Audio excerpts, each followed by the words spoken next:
بسم اللہ الرحمن الرحیم۔ موسیٰ علیہ السلام نے قارون کو زکوٰۃ کا کہا تو قارون برا مان گیا۔ قارون سوچ میں پڑ گیا کہ اتنی رقم میں زکوٰۃ میں آخر کیوں دوں۔ قارون نے زکوٰۃ سے بچنے کے لیے عورت کو پیسے دیے کہ تم موسیٰ علیہ السلام پہ بدکاری کا الزام لگاؤ۔ موسیٰ علیہ السلام ایک مجمع میں لوگوں سے وعظ فرما رہے تھے کہ وہاں وہ عورت بھی پہنچی۔ موسیٰ علیہ السلام سے مجمع میں ایک پوچھنے والے نے پوچھا کہ جو انسان کسی عورت سے زنا کرے اس کی کیا سزا ہے؟ موسیٰ علیہ السلام نے فرمایا، اگر وہ انسان شادی شدہ ہے تو اس کو پتھر مار کر قتل کیا جائے۔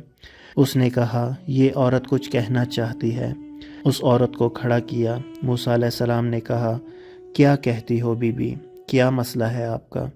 اس کی نظر پڑی نور نبوت پہ تو اس نے کہا، میں کچھ نہیں کہتی، قارون نے مجھے پیسے دیے تھے کہ آپ پہ بدکاری کا الزام لگا دوں۔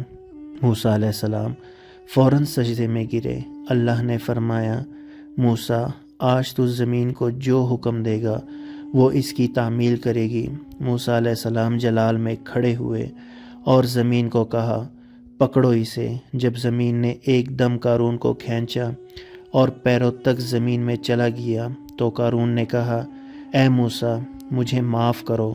موسیٰ علیہ السلام نے کہا، اس کو اور پکڑو، کہ زمین نے اس کو مزید کھینچا اور پیٹ تک چلا گیا۔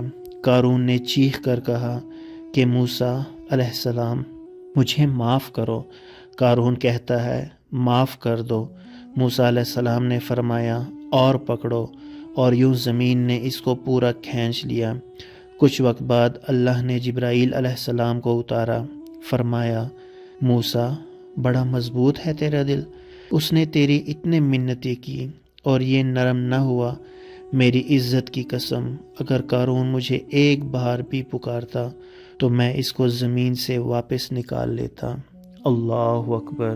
اللہ تعالی ہم پر اپنا خصوصی رحم و کرم نازل فرمائے اور ہمیں اس طرح کی زندگی عنایت فرمائے جیسا کہ قرآن و حدیث میں ہمارے لیے حکم آیا ہے۔ بے شک ہماری فلاح ہی اسی میں ہے، دنیا کی بھی اور آخرت کی بھی، کیونکہ حضور پاک صلی اللہ علیہ وآلہ وسلم کی سنت و احادیث کے بغیر ایک مسلمان کی زندگی ناکام ہی ہو سکتی ہے، اس دنیا میں بھی اور دائمی زندگی بھی۔ درود پاک پڑھیں۔ اللہم صلی علی سیدنا محمد وعلی آل سیدنا محمد وبارک وسلم۔